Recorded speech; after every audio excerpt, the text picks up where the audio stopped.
bayi buruk rupa. Di sebuah desa terpencil bernama Wuringin Asih, berdiri sebuah rumah kayu besar peninggalan Belanda. Rumah itu dulu milik Sarman dan istrinya Murni.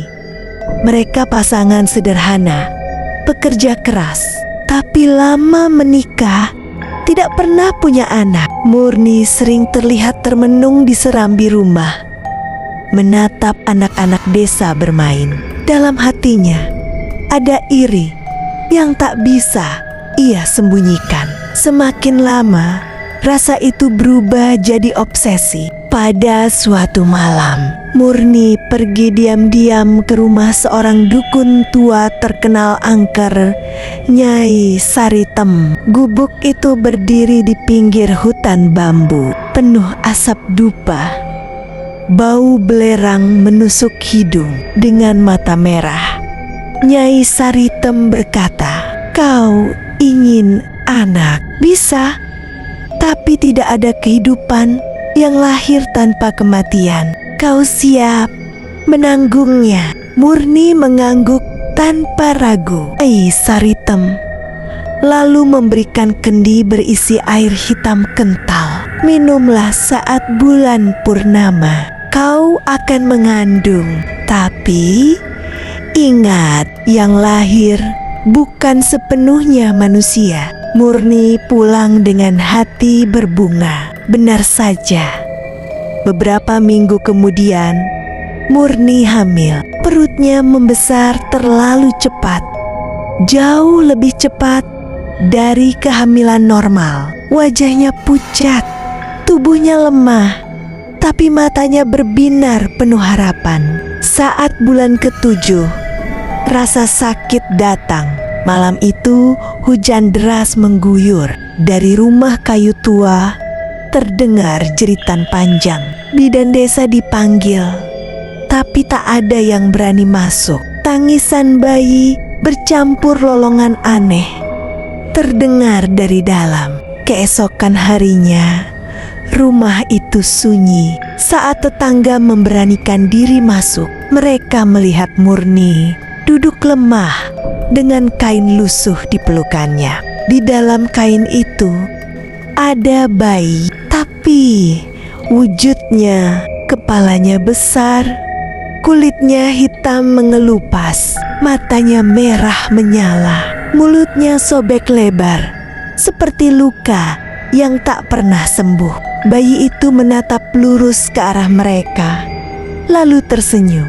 Sejak hari itu, musibah menimpa desa. Ternak ditemukan mati tanpa darah. Anak-anak terbangun dengan cakaran di tubuh. Suara bayi menangis sering terdengar dari kebun atau sawah, tapi selalu berhenti tepat di belakang telinga orang yang mendekat.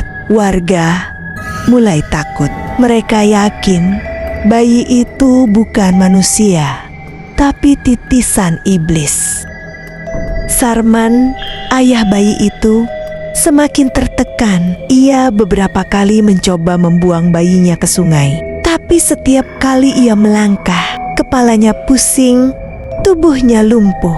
Dan saat sadar, bayi itu selalu sudah ada di pelukannya lagi. Malam ke-7 setelah kelahiran, seorang pemuda bernama Jaya nekat mengintip. Dari balik jendela, ia melihat bayi itu sudah bisa berdiri. Tubuhnya kurus panjang, berjalan dengan gerakan tersentak-sentak. Bayi itu menoleh dan menatapnya. "K-A-U." Suara itu serak, bukan suara bayi, melainkan suara orang dewasa parau. Keesokan harinya, Jaya ditemukan tewas di sawah. Tubuh kaku, lidah terjulur panjang. Warga panik, banyak yang memilih pindah. Desa jadi semakin sepi. Kabar tentang bayi buruk rupa akhirnya sampai ke telinga seorang ustaz muda bernama Ustaz Rahman. Ia ditemani 2 santri, Hasan dan Yusuf, datang ke Wuringin Asih untuk membantu. Mereka menemukan desa yang hampir mati, rumah-rumah kosong, jalanan sepi, hanya suara angin di antara pohon bambu. Seorang nenek tua, satu-satunya warga yang masih bertahan, berkata lirih, "Kalau malam, jangan pernah menoleh ke belakang saat dengar bayi nangis. Itu tandanya ia sudah dekat." Malam itu, Ustadz Rahman dan kedua santri menginap di rumah kayu Sarman. Suasana mencekam, bau busuk menusuk hidung seperti bangkai hewan yang membusuk. Tengah malam, suara tangisan bayi terdengar pelan. Semakin lama, semakin dekat. Hasan ketakutan menutup telinga, tapi tangisan itu justru terdengar di dalam kepalanya. Tiba-tiba, kain lusuh di sudut ruangan bergerak. Dari dalamnya, sesuatu merangkak keluar. Bayi buruk rupa itu, tubuhnya kecil, tapi tangannya panjang, seperti orang dewasa.